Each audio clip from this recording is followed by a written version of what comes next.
د خبریال ویبپاڼې درنو لیدونکو لوستونکو او اوریدونکو جوړ په خیر. زه امینه عزیزي یم او د نن خبر دا دی چې په ټوله نړۍ کې د پښتنو د لاریونونو دویمه ورځ ده او د پاکستان حکومت یوه ماته ومنله. نن دویمه ورځ ده چې د پښتون ژغورنې غورځنګ د مشر منظور پښتین په نیول کېدو سره په ټوله نړۍ کې د پاکستان پر ضد د پښتنو لاریونونه لا هم په دراس کې روان دي. منظور پښتین د 2 ورځو راهیسې د پاکستاني پوځ په بند کې دی. له یاده دې پاتې نه وي چې د پاکستان پوځ له لوري د محسن داوړ په ګډون د پښتون ژغورنې غورځنګ نور مخکښ غړي چې تیر ماښام نیول شوي و بیرته خوشي شول، چې په دې سره پاکستان خپله یوه ماته ومنله.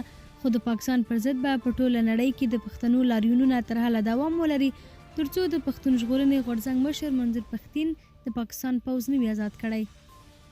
د افغانستان د پلازمینې په ګډون په ننګرهار، کونړ، بامیان، لغمان او یو شمېر نورو ولایتونو کې خلک د منظور پښتین په ننګه او د پاکستاني ریاست پر ضد لاریون ته راوتلي چې لاریونونه به نن هم دوام ولري.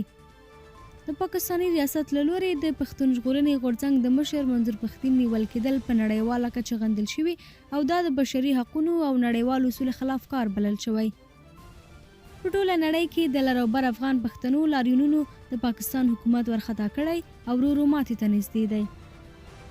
د ورځې پاتې مهم او وروستي خبرونه د خبریال پر بېلابېلو پتو موندلی شئ.